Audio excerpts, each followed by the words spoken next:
This is the finishing maneuver. My name is Jacob Charno, joined once again with.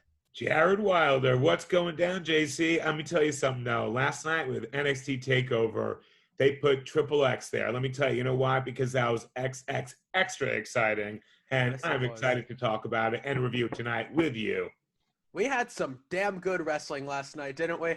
It was unbelievably exciting. I'll tell you, from the minute it started to see the XXX that felt like that WrestleMania 30 Yep. feel to it. That's It that's was the yeah. one of the best, most exciting events they've had in this pandemic, and I think we deserve that. I think we earned that at this point in time. Don't you think? Don't you agree? I completely agree. We deserve it after just months of awful, awful shows from Raw and SmackDown and WWE as a company. We deserved last night for sure. That was a fantastic. So let's start with the opening match. Let's go in order. Let's start Finn Balor defeating Timothy Thatcher. This was a very solid match to open up the show. Really You was. know, It was a fantastic wrestling match, which I thought yep. was good because NXT always prides themselves and has basically gotten to the level they've gotten to because of the level of their wrestling talent, because people still love pro wrestling. That's why people are watching it. That's why people even watching AEW. And Raw SmackDown could take a little bit of a lesson from what NXT is doing, because even in a match with Finn and Thatcher that I don't know if I was necessarily thrilled with going in. It had a very slight build. That was a great match.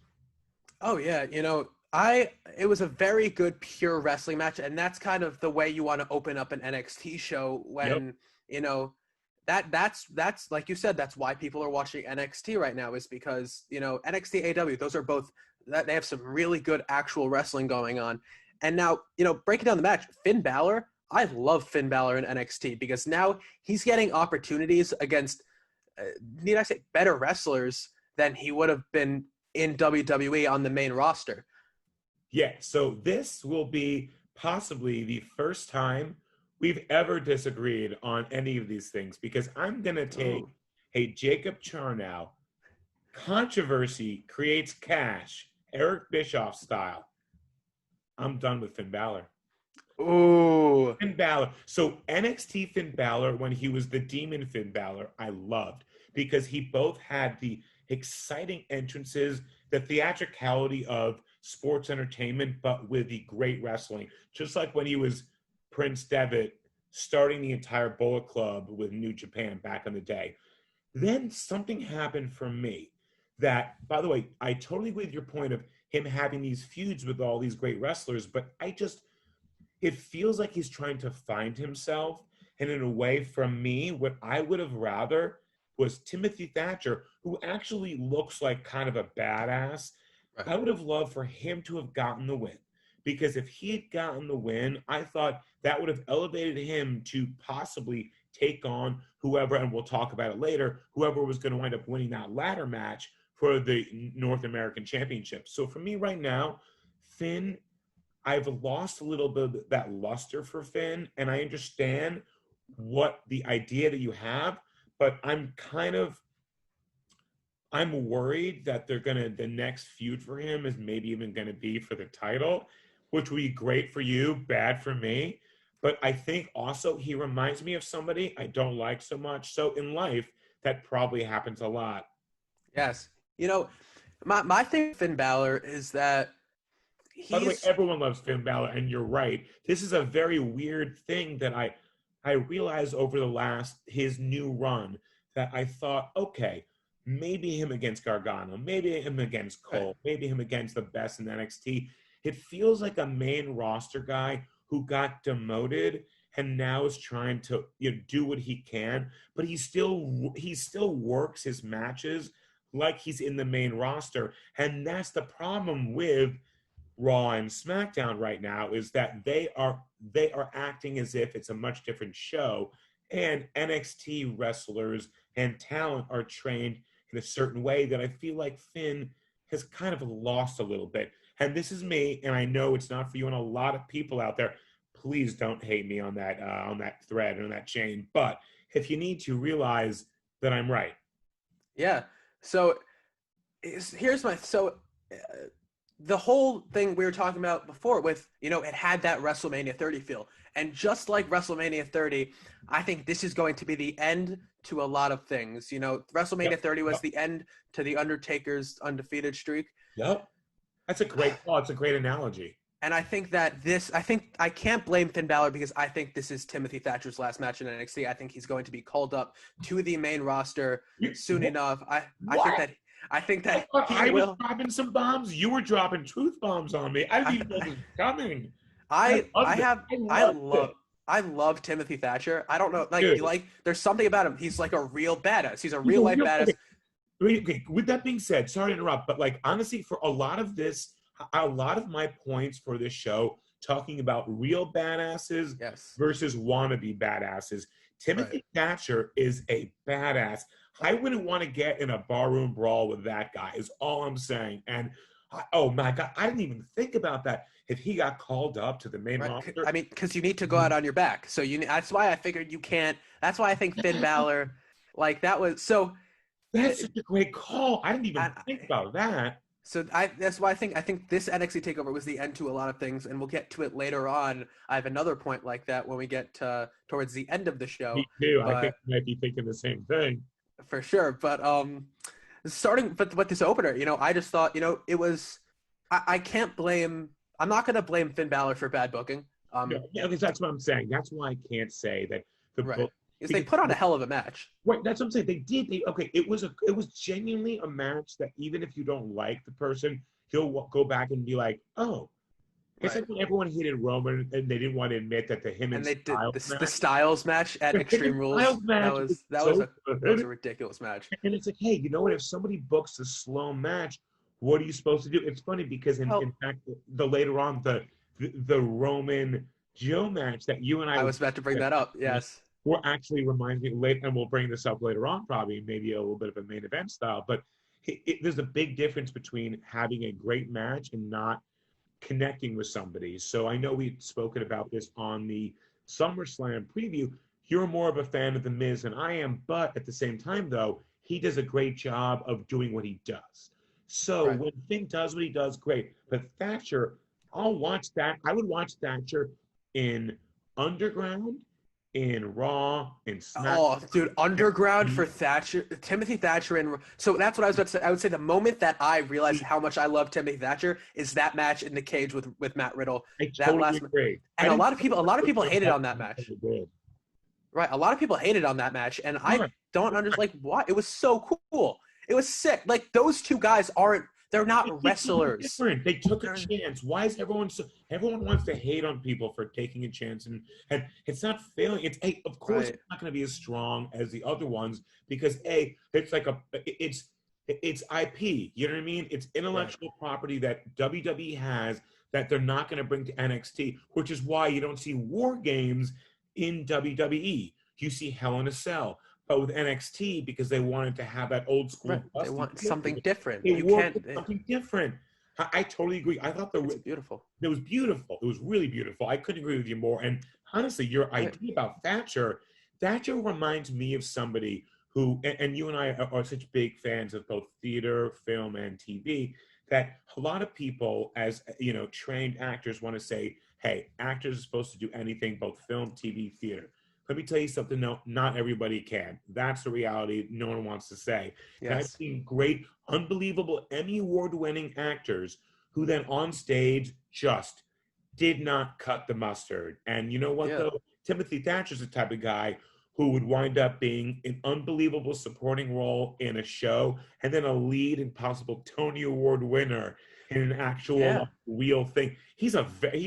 I'm very excited that they're giving him the opportunity that they are to get better and that they moved him from NXT because I think they wanted to do that, NXT UK, because I think they wanted to do that with Walter too. And Walter was like, I'm staying here and I'm not leaving. Thank goodness for us, for Timothy Thatcher coming on over because he's going to be a real difference maker in the years to come. Yeah, Timothy. So back to your point about Roman. So my own father, who he's not a huge wrestling fan, but obviously he goes to all these shows with me. We went to Backlash 2018, I think, where it was Joe Roman, and that was maybe the worst match I've ever seen in the history of wrestling matches. And fun fact, I love Joe. Joe, speaking of legitimate badasses, so Joe is one of the most legitimate badasses in wrestling and has been like kayfabe shoot style for years. Right. And so my dad, so he was like, first of all, they booked, I don't know if you know, they booked that match to be as slow as it was. And I'm sitting there like, why? But my dad now has last night we were sitting and they had an ad come up for Supercard where Joe was doing the Supercard ad. And my dad was like, why is he on the TV? Why are they promoting him? He's awful. And I was like, listen, you've only seen him wrestle because he doesn't know. He hasn't seen any of other stuff. I'm like, listen, they booked that match so awfully. And I was like, let me show you some other Joe matches. I'm like, you know how great Roman is. We saw Roman wrestle at Extreme Rules. So my dad thinks Roman Reigns is a badass. He doesn't like Joe because he's only seen Joe wrestle once, and that was the lasting memory that he has of Samoa Joe. And it's going to be hard to shift him, but all you have to do is show him some of his good matches. Either way, I think that it's so detrimental to have bad booking if you're trying. Like, it's so detrimental to just every single wrestler involved with that because there aren't a lot of diehard wrestling fans. I totally agree. And with that being said, to bring up a sort of a parallel to your dad, shout out John Charnell. Yes. What's up? So I had the fortunate pleasure of of going to see NXT with Sean Varga and Kate DeCastro's wife and two wonderful, great friends for a long time. And they have an amazing new place, and congrats on that, guys. Very beautiful, and it was nice to be there. So I was watching this, and Kate is a fan, she's a big sports fan, and just awesome, and she's so great about it, and watches a lot of events with us because I'll be over there or whatnot. But so I remember her, like, when we were talking about things, and I had asked her some of her favorite wrestlers and mine, and I had mentioned Young Bucks, and then Sean just kind of immediately comes in and goes, hey, you have to see them when they were before AEW, and because J-Rod had watched it for years and really loved them and watched them and like being the elite. And I realized that's what it is that, like, in a way, bad booking makes people think that you're just sort of a comedy act, not necessarily as much of the wrestling. The Young Bucks are and have redefined tag team wrestling, brought it back in a way that it hadn't been since the Rock and Roll Express, since the 70s. It is more exciting than it's been in years, and you have to credit the Young Bucks. By the way, the reason why we can get any shirts in Hot Topic is because of the fact that the Young Bucks made a deal where they could actually get that in there. So they're businessmen as well as being some of the best in the world. But guess what? If you watched a product and just saw them coming out in a bad booking situation, you just think that they're good, okay, but right. Spots. And that's what it is that, bringing in the fair weather fan, which, by the way, they did with the Adam called Pat McAfee, which we'll obviously talk about in a little bit. I think it's interesting when we can have like Sean and Kate. So Sean, your dad, my brother-in-law, and then Kate, who are both people who are casual wrestling fans, but they see somebody and say, well, I saw that match and it was slow and it didn't work, and they're not going to come back. I think that's the biggest problem with Impact Wrestling. You get one chance to do something and you don't do well. All right, don't be surprised when people who were in and out of it don't come back. Right. No, I agree. Yeah, I completely agree with that. So let's move on to a match that we won't move on to the next match on the card because I want to talk about that more. I want that we're gonna have the juice of the show all in one. So let's talk about Io Shirai beating Dakota Kai to retain the women's title, because this was the match. Not that I didn't care about it, I just didn't care about it. I cared, like, in terms of build and storyline, I cared about it the least out of any other match on this card. I agree. Not like I think Io Shirai is great. I love Io Shirai. I think Io Shirai is the AJ Styles of female wrestlers. I think she might be the best in the world, and it's gone everywhere. And it has such incredible character development and wrestling skill. But you're unbelievably 100% right about the fact that the build to it, I wasn't invested. I get Dakota Kai, I get it. but I agree with you 100%. The I don't build, really like Dakota Kai. I don't really like Dakota Kai, to be honest. I love Io Shirai. Io Shirai, I will pay to see Io Shirai. I will pay to get in the building to see an Io Shirai match. That's how great I think she is. And yet, at the same time, though, I had zero interest in this match because it's Dakota Kai. Right. And I think that it wasn't a surprise. Like, we knew Io was going to retain. There was no Right. way they took the belt off her yet. Right. It was a forgetting the fact that it was whatever. It was a pretty good match. I mean, It was. That's what I'm saying. NXT even okay. By the way, we didn't even talk about like the pre-show, the fact that like Oh, yeah. they have a tag team match, and so that's the thing about NXT is that all their matches just even if you don't like the actor in it, you still appreciate the show for how great it is. Right. And that's what NXT does better than anyone. I mean, even AEW, which is controversial because I'm such a mark for it, and I know you are too. Still, what they do and what they're capable of doing with a match I didn't care about is next level. Oh, absolutely. And then at the end of the match, Raquel Gonzalez, who is an absolute monster of a human. Yeah, she's the Diesel to Dakota Kai's Shawn Michaels. Right. She's a lot more Wardlow, but a lot less interesting. Yes. Yeah. But Rhea Ripley, I think she just, I don't know if she came back. I don't know the last time we saw Rhea Ripley, but she ran out to help Io Shirai out to fight Raquel Gonzalez. That was pretty cool. I like Rhea Ripley. I think that yeah, and I love the new look, by the way. I think so. I was afraid that Rhea was going to get moved up to the main roster, and they were going to bury her in the same way they kind of did with Bianca Belair. So and Shayna Baszler and all these people. Shayna Baszler and everyone. Yeah. So the fact I'm pretty sure Vince can't tell the difference between Rhea Ripley, Shayna Baszler, and oh god, never between them. Between them, it's the royal we. Right. Yeah, exactly. Yeah, but it was fine. It was fine. We'll see where they go with it. But yeah, that's what it is. We'll see where they go with it. Now, so I like the fact that the last time that I think we had seen Rhea Ripley, she was kind of in that weird floundering period. So here's the problem. So they set up this big feud between her and Charlotte to take her to the next level, which she was. But her losing the title to Charlotte only to have Charlotte then basically like come into NXT for a month and a half, job out, whatever. And the fact that Charlotte didn't even lose the belt, they made Io pin Rhea, made it feel like the whole thing was just a joke. And that's why I have a problem with Charlotte because me too. Because Rhea deserves not that I don't like Charlotte. It's just that Charlotte is a great wrestler, talent, and athlete in every way, shape, or form. But they are booking her into us not liking her the way they did with Cena and the way they've done with Roman. Right. It's unfortunate because I when they first came in, the Four Horsemen, that was badass. That was revolutionary in wrestling. By the way, if you have a chance to watch, so the Sasha Bailey special they have on the NXT Takeover Brooklyn that's on WWE Network right now is fantastic. It's just compelling. That's just WWE knows how to tell stories so well that when they don't, it's angering to me. You know what I mean? Yeah, that's what it is. absolutely.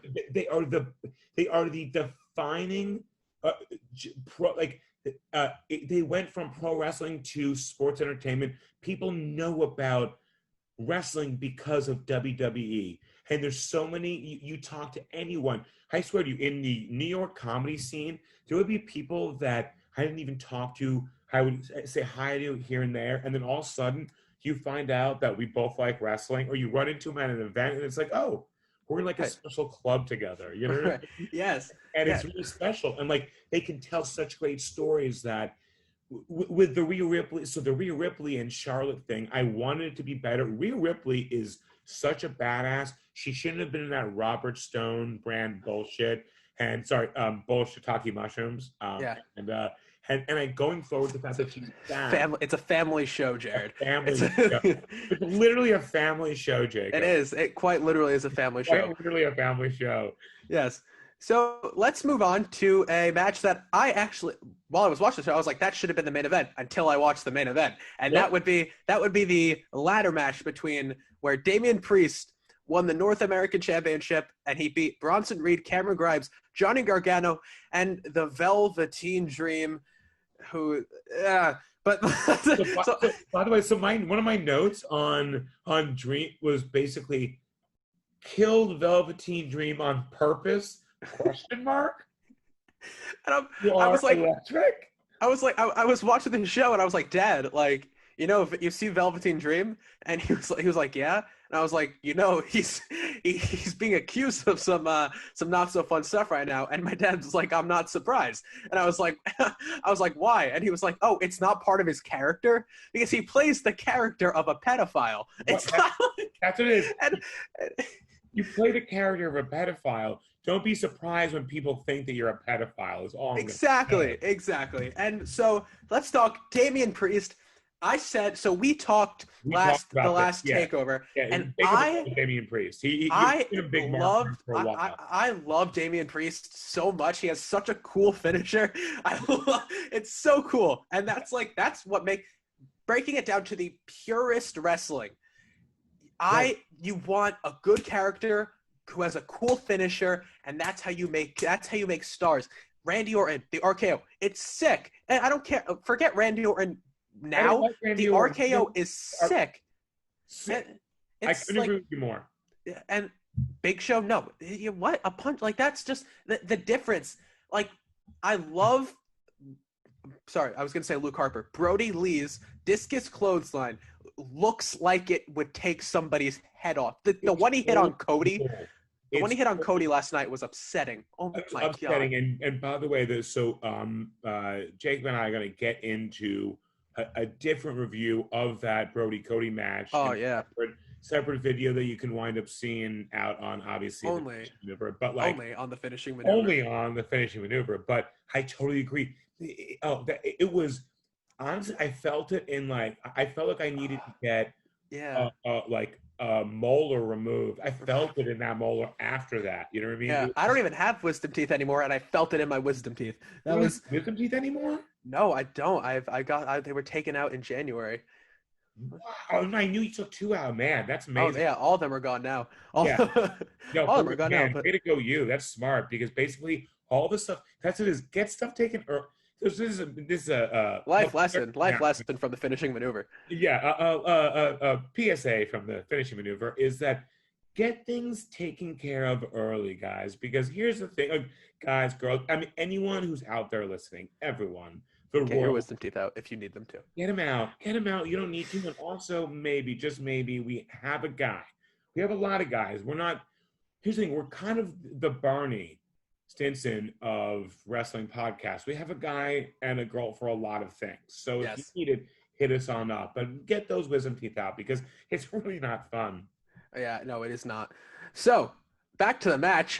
I was convinced that Johnny Gargano would walk out of that match with the North American title. I was convinced that they were just going to do the old switcheroo and put the NXT Championship on Keith Lee, put the North American title on Johnny Gargano.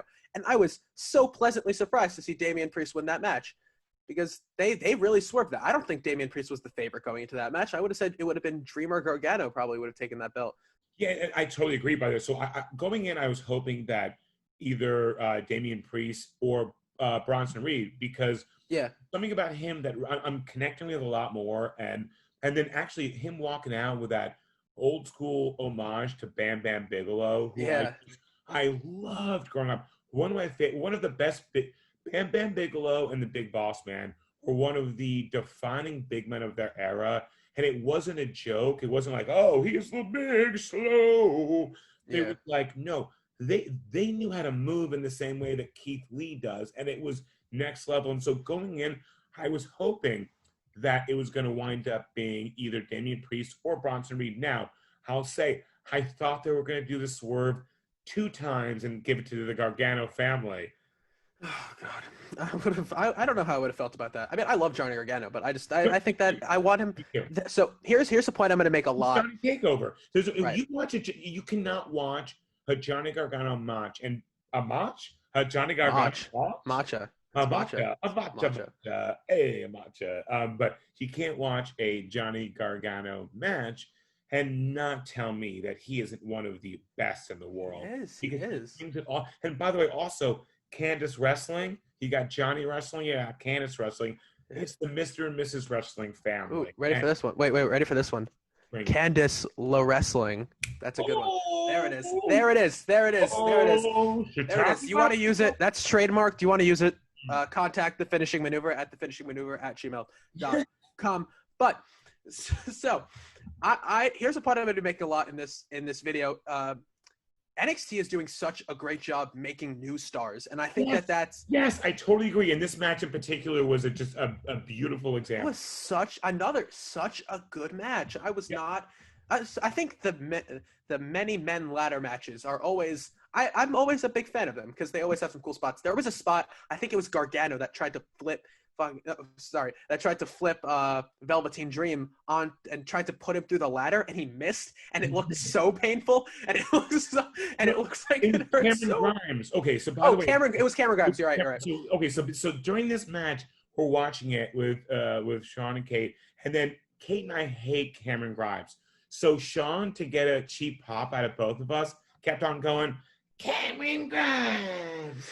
And when Cameron Grimes actually first walked, when he started genuinely making his way up that ladder, and I was like, no, I will never. Please, God, no. Please don't. And then he took that bump. I was like, you know what? All right. You know what? You kind of earned my respect. He died. It's over. It's over for Cameron Grimes. Honestly, the only thing that looked worse was them ending Velveteen Dream for good. I saw that. I was like, did he just fly? I turned my head I looked at my phone for 2 seconds. They killed him. I think they might have killed him.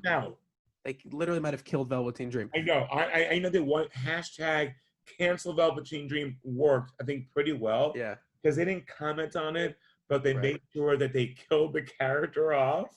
And I don't know when the next time you're going to see him because he got dropped. Oh God, it better not be on the main roster. Oh my God. Oh Jesus, no. And the problem is he looks like a Fandango / Tyler Breeze 2.0. Oh God. The Velveteen Dream. With that being said, I thought Breezango was on the pre-show, weren't they? Right. The NXT, so the tag team division on NXT is so good. It's a shame that they are burying that as well, because it's like, that the pre-show match was in the same way that Jacob was talking about in terms of setting up stars. They set up 3 teams to be so likable and stars that you want to like this tag team division. And then tonight on SummerSlam, they're going to wind up treating it like it's a joke. And it's such a shame. Right. So moving on now to my very biased favorite match of the night, Adam Cole versus For the Brand Pat McAfee. Adam Cole won, but did he really is the question. I think Pat McAfee, he won the night because I saw a lot of people who don't necessarily know who Pat McAfee is. Nope. They have a lot of people watching all over the world. A lot of people don't watch American football, let alone know who this random punter was who played for the Colts. So seeing and people have some bad experiences with celebrity matches in wrestling because we've seen some bad ones.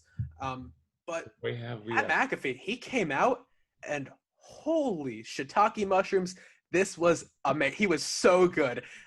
For the brand. For the brand, he came out with AJ Hawk, came out with Darius Butler from the Colts, or used to play for the Colts, and then one of the guys from his show. And Pat McAfee came in. I know because I watched a lot of Pat McAfee that he actually has a wrestling ring at his house that he bought with his draft money. And he surprised literally everybody. Yeah, Jacob, I feel like you and I would do that. Yeah. Oh, for sure. And Adam, all right, we'll talk about Pat McAfee, then we'll talk about Adam Cole, because Pat McAfee, that swanton was perfect to the outside. That I audibly popped for that moment. I was like, me too, genuinely audibly popped. And outside, so we're talking in the history of it all. So we're talking like Lawrence Taylor, we're talking Steve Mongo McMichael, we're talking Ronda Rousey. I don't think there was a better inaugural match. I don't know if anyone came in more prepared. And my answer definitely. So I'm also a big fan of the Pat McAfee show and the whole crew. So Hey, I was very much looking forward to this match. And boy, I mean, he Oh didn't yeah. even bring it. He was on a level. He was genuinely better than Ronda Rousey was in her WrestleMania moment Oh that yeah. she had when she first came out. And it was Absolutely. I don't know if you could ask for a better first match because there were moves and sets he was doing that were he's He was doing some chain wrestling. I don't know, like yeah, he was doing some headlocks and yeah. some, yeah, it was nice. It was He was very nice to showing watch. respect. He even though obviously in the incredible fire promo that he dropped on Oh my NXT god. last week, he brought in true wrestling, and the reality is he showed the love and respect for wrestling the way that Ronda never did. Right. That's why he's going to be accepted and respected. Ronda's gonna come back, by the way. Just mark my words on that one. Ronda will be back soon enough. She commented on one of WWE's Instagram posts. She'll be Ronda, back soon. I think Payback is probably going to wind up being about Ronda. No.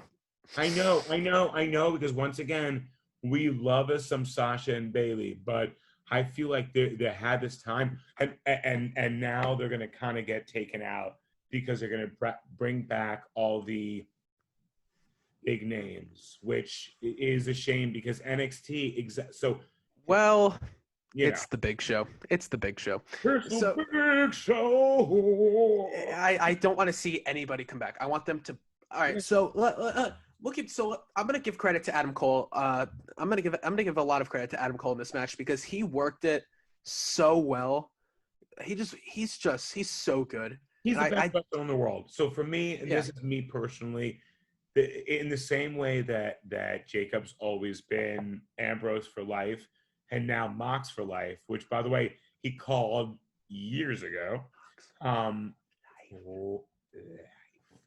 I am Cole. So the reason why, not only because it was reviewing NXT Takeover, but Sean and I went to the Bridgeport Takeover where I got to see my favorite wrestler win the NXT title and then go on to be the longest reigning NXT champion in history, baby. Yeah. So I mean, there's not other than this was amazing. There's not a lot to say about this match. It's a one-off. McAfee's gonna go back to what he was doing, and honestly, perfect. Right. You know what I'll Perfect. say though? You know what I'll say? Stella Adler said it best. You're only as good as your partner. That was Yeah. basically also, Right.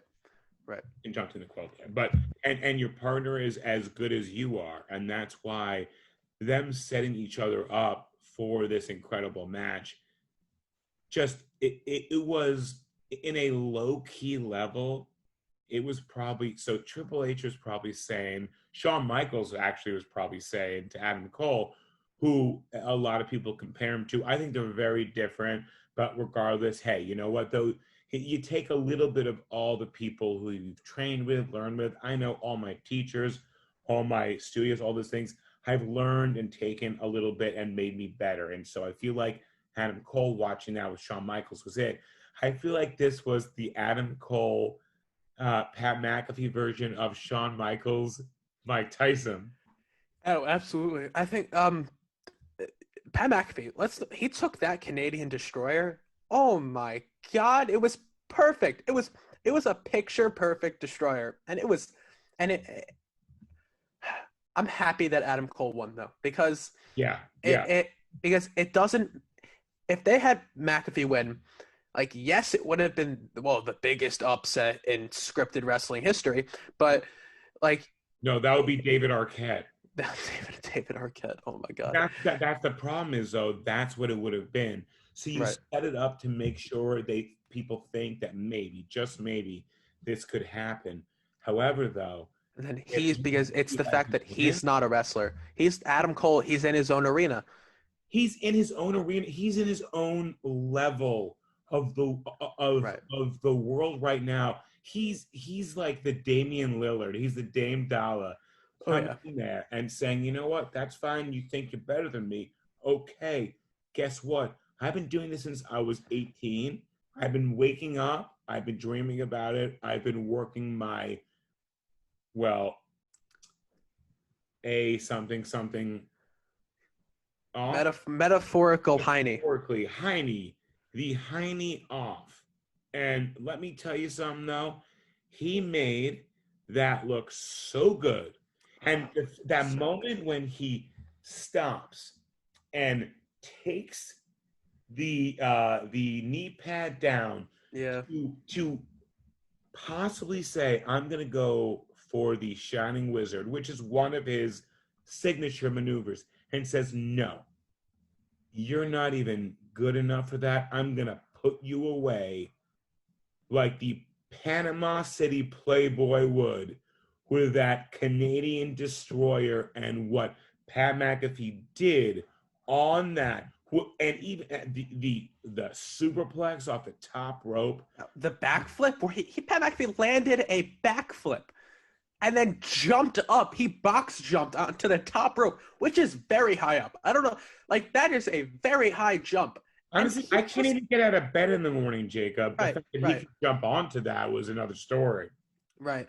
Like that was Pat McAfee. He's just love He's Pat. amazing. Love Adam Cole. I love Adam Cole. I love Pat McAfee. And to tell you the truth, I was so thrilled My with Twitter was blowing up because my Twitter is all, my entire feed is football and wrestling. So Yep. that's just when you combine the two, it's just I can't escape it. Yeah, So, and you're so good. I'm glad. yeah, let's move on to the main event. That this might have been the craziest thing. I thought that the North American Championship should have been the main event. This was the main event, and it deserved it.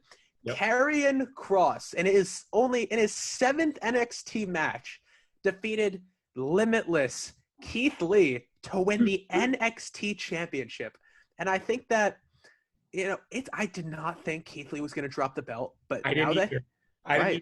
I will say, so here's what I realized though, and NXT has done a really good job of setting this up over time, where they have these incredible Order of the Phoenix comeback or resurrection stories with these faces. So Sami Zayn won the belt, then lost it at the next takeover. Shinsuke the first time won it, lost it to Kevin Owens at the next takeover.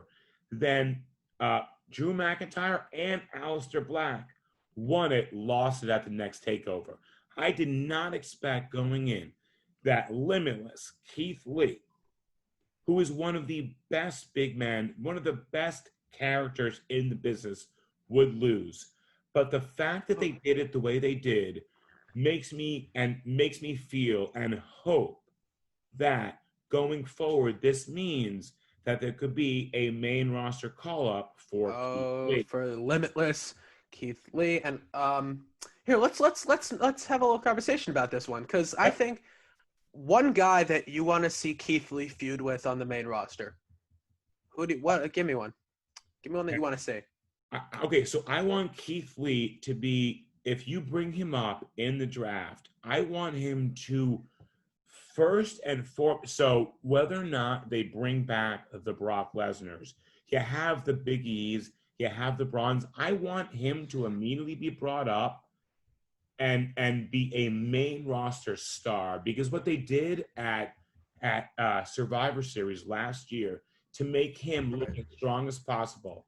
Now, I would love to have him have a feud with Braun because of what I think Braun's going to drop the belt to the Fiend, Bray Wyatt. We'll see. I hope. Right. Oh God. I still wonder. But so going forward, if you bring him up to SmackDown, I want him to feud with.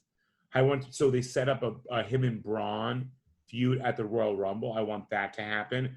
I want Keith Lee to be brought up to the main roster and treated like the star he is, because he's worked his Metaphorical Heine. His metaphorical Heine off for years on the independent circuit, treating everyone with kindness and respect. And now that he's on the NXT roster, great. I get that you want to give him they wanted to give him the title of the first ever dual champion in NXT history. So you know what? I would have loved for him to have the belt for a lot longer. And here's the truth.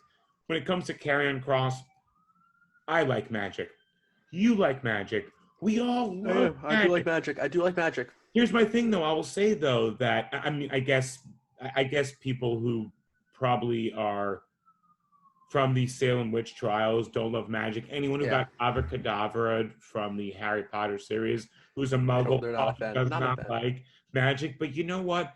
Doing this the way they did, having Karrion Kross go over on somebody who, once again, going back to the idea of the legit badass, like we were talking about with Timothy Thatcher, I thought was an incredible job of putting over Karrion Kross because Keith Lee is so good, so strong, so well loved and liked that I think it made him look great. And then they set that up to make Karrion Kross and Scarlett look like absolute bona fide stars. And that's what Absolutely. Keith Lee is. He makes people look better, just like Keith Lee, Russell Karrion Kross. freaking Wilson. Oh It's my the God. It was exact great. same thing. They all make each other look better. Yeah, I totally agree. And listen, so Karrion Kross, I think that his character, it's the same thing. We saw two new champions last night on NXT Takeover, and that is we saw that the two titles. There's no mid card titles really. We saw. By the way, yeah. Can we also just say quickly, parenthetically to that, is that speaking of AEW versus WWE, the fact that when Damian Priest won the North American Championship, they specifically had a random weird segment where he got into a hot tub that was just outside Full Sail Arena and started drinking a little bit of the bubbly. A little bit of the bubbly. Just a little bit of the bubbly. A little bit of the bubbly, but Just enough to satisfy. just enough. So, another thing that came out of this match was it's not good. Karrion Kross suffered a separated shoulder on. I couldn't point it out, but Jared, tell us where you thought that where you saw that it happened because I couldn't figure it out. Yes, so it was weird. So watching the match, I thought genuinely that Karrion Kross was just doing a great job of selling. It actually happens, I think, in about 7 to 10 minutes into the match, and when there's a crossbody that Keith Lee comes on over, he hits Karrion Kross, and it basically it's just like a lot of NBA and NFL injuries. You watch them and you're like, wow, of all the things to happen when it's such an aggressive sport, multiple ones, that's the thing that kind of took people down. Okay, but it's like, so basically Keith Lee jumps on over, hits Karrion Kross. They wind up hitting the mat. Karrion Kross then rolls out of the ring, and you see him start favoring and Scarlett. So he puts his head down. Scarlett puts his like, "Hey, are you okay?" I think he basically is holding it then and looks up and says, like, while her hand is on his head, "Hey, probably I think I separated my shoulder." Because I listened to Inside the Ropes after, and Triple H said that Paul Levesque said that apparently the trainers saw that happen like 7-10 minutes into the match, and when it did, they won. Hey, he was a champ. He was a beast because Karrion Kross is a beast, and he's worked his butt off for years. His figurative hiney, Yes. to be there just like Scarlett did. So he didn't want to obviously give up on the match. But you can see there's points when you see him like try. So when I first watched it and not knowing when he tried to get that big suplex off the top, I thought that it was just a sort of clunky plex.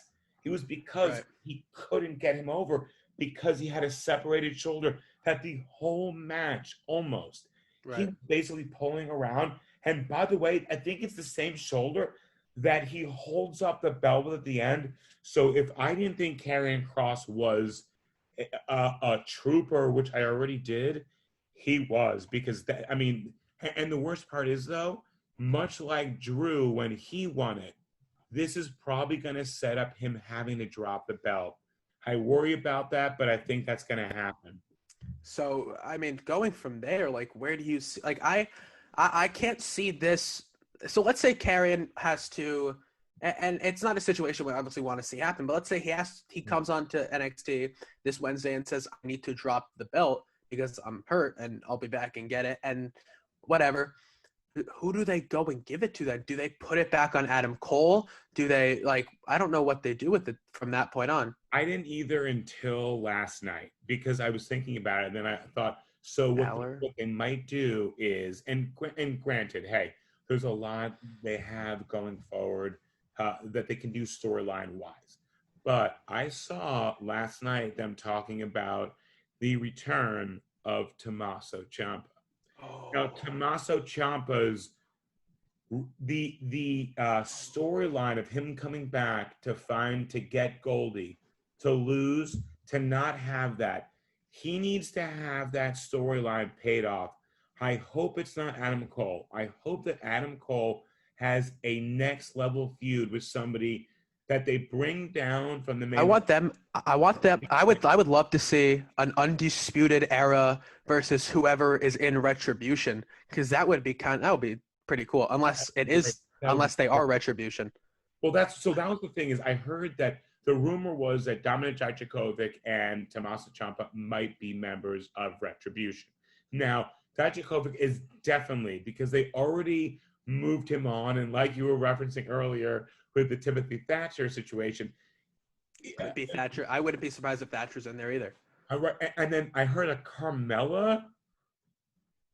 I was like, okay, I heard. It's they're basically, they want to use like the Forgotten Sons. It's so it's Wesley Blake minus Riker. Minus Riker because we already had this rant yesterday, but I think that they have so many. It's good. It's gonna be like Nexus. They're just gonna bring up guys and people that maybe might have gone forgotten in the overall scheme of WWE right now. Yep, I think too. And you know, I was trying to draft up some people I thought might be in it, and it was really hard to come up with because Miz. I mean, Miz would be a great leader for them because I wonder. I feel like they're setting up Miz as the possibility in case they can't get CM Punk to sign the contract. You know what I mean? And the fact that they brought Ciampa back to NXT, they're not there. There's no way they're not going to do it. What I would do if I were them, set up the tournament, a tournament for the belt, and have it crowned. And it's going to be obviously, hey, Gargano, Cole. I thought what was going to happen. I think what they were probably going to try to do was after Finn winning, do Finn versus Karrion Kross because he came back to NXT and he's got unfinished business. But I just don't care about his unfinished business. Right. I do care about Tommaso Ciampa's unfinished business. And you know what? Goldie, Daddy's home. I want to see. So here's the thing. I don't think they're going to bring back CM Punk if it's not in front of a live crowd. That's just. I totally agree about it. Nor do I want them to. I don't want them to. I don't either. Honestly, I don't even know if I want them to at all at this point in time. I'd rather them hold them off for, let's say, another year and a half or 2 years until there's a live crowd, versus having just come back to no pop. And it would be so disheartening to see CM Punk not get a good reaction. I'm already talking about that, of him coming to AEW, him, Brody Lee, all these guys talking about, hey, you know what? Either I want to do it or I'm going to wait 6 months and no one's going to see me. And it's like, all right, they did that because they had to. But I couldn't agree with you more. I think if you're going to bring back major stars, you do it. I think they're going to, and we'll obviously get into this another time, but I think they're going to only bring back Roman. I think Roman's only coming back post-pandemic, but also when fans are back in the stands. Yeah. However, though, I think Brock Lesnar will show up for any paycheck he needs or wants. Because realistically, nobody cares about Brock Lesnar coming back. No one's like, oh, cool. Fan thinks that Brock Lesnar is still. He thinks that Brock Lesnar's moving the needle of the meter. And I don't think that. I'm not buying a ticket to see Brock Lesnar. Neither. In fact, I remember you and I talking about this at that Money in the Bank when Mustafa Ali almost got that Money in the Bank contract. I would have popped so hard. That would have been like when Daniel Bryan had won that contract. It would have been perfect. Would have been great. Ziggler coming out the night after 29. That would have been. It's one of the best Money in the Bank moments in history, and yet it was the best cash in until Rollins did 31, and that was absolutely the entirety of that first MetLife Mania that I was at was basically people like cheering for Ziggler to cash in that Money in the Bank, and the fact that they did it the next night, hey, obviously they would have loved to have been there. But it's not only top five. You're right, outside of Rollins, and it definitely ain't gonna be Otis. I'll tell you that much. Can you imagine Otis cashed in like tonight against like the Fiend? The Fiend wins the belt. The Fiend wins the belt. Otis comes out with Mandy, and it's just what? You give, but you take without taking. Like, uh, I, Essential. who's Otis going to cash in on? Who is he going to cash in on? Yeah, on the Arby's Big Beef and Cheddar. That's what Right. He's going to cash in on the tag team champions. That's what he's going to do. I'm seeing. So if I at this point in time, if we're talking about that, by the way, so that's what I would do. I would have Otis. I would have Tucky. Tucky. Come back, Tucky. I was like, all right, I don't need the sling blade, but have him say, this is the first time ever, just like Charlotte saying, you know what, I'm gonna the Royal Rumble, I'm gonna go for NXT. Make it something different, because don't give him the money that. So if there's a time for change, it's exactly, right now. Exactly. Right now. All the time for change is now. Have Otis not look like a chump, a schlump, a jabroni. Have him and Tucker cash in. Hey, have him cash in tonight. Have him cash in on SummerSlam. It is for anyone for SummerSlam. Yeah, whatever tonight is for you, for SummerSlam. Yeah, Go no, I agree. and look for that. And you know what, though? Make that mean something, because you also devalue the very essence of the Money in the Bank briefcase if you're not going to let him have it. Right. No, I completely agree. I think that Otis, I can't, giving him the briefcase, I think they had to have had a vision with it. There's no way they would have just put it on. Unless they have him hold it. If they have, oh my God, tell me this would they would have him hold it the full year and not realize that his contract has expired after the full year. Honestly, if they do that, that's one of those things that it's like an old friend, well, not old friend, a good friend and director, Scotty Watson. Shout out to Scotty Watson, who'd always talked about, hey, if you're going to be as an improviser, and Michael Gelman, Gary Austin, talk about, hey, don't you work at the top of your intelligence.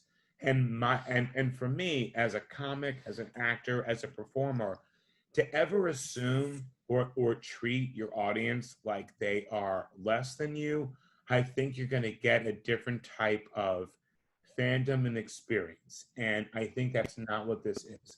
I think that would probably, however, be what Vince McMahon thinks it could be. And that's my problem, is that I unfortunately think you might be 100% right in how he views it. As long as it's not as long as it's not Sheamus or Ziggler, not that I don't like them both, but if you make it the first time somebody cashes in on tag team champions, don't make it the time when, Corbin was taught a lesson, or they put Damian Sandow over Cody frickin' Rhodes, and if you're going to do something, if you're going to pay off a storyline, pay it off. And I think the storyline, to go with your initial instinct, is, unfortunately, they wanted to have him be the first person to basically lose it in a match. And I think that's what's going to happen, probably by Survivor Series. Mm-hmm. Yes, I completely agree with you on that. So that will be it for today's video. Jared, give me your final grade for NXT Takeover XXX number 30. All right. You know what I'll say? For the action and for what they did for a lack of a live audience, I'm going to give it a B+. That was my grade too. Yeah, because I thought there were excellent wrestling matches. They furthered storylines, like the stuff with the Rhea Ripley, bringing her and Raquel Gonzalez. I think that everything they did to move the brand, no pun intended for the Pat McAfee reference, forward, I thought it was a great show. I thought that if going forward after all this, every storyline that they are setting up would be the reality of what we're looking at on NXT for a couple months, I'm gonna watch it anyway, but I'm gonna be I'm gonna be a lot more excited than I feel like I was the last couple. How about Oh, you, yeah, Jay? no. I think B plus is kind of because we've seen. I mean, we in terms of takeovers, we've seen I've seen, yeah, that's what it is. We've seen the great. So right. Takeover, and I will say, talk about controversial opinions. I will put up the best Takeover against the best AEW pay per view, whatever it might have been, and I still think I might take Takeover, even though I love AEW as Oh, much I as I agree. do. I agree. I completely agree. And Because that's why there I were love some it. pay-per-views, there were some takeovers that were just absolutely ridiculous, and that was It was the next level. It was the best. right. It was better than WWE. Yeah, no, NXT is better than WWE as of right now, and it has been for quite some time.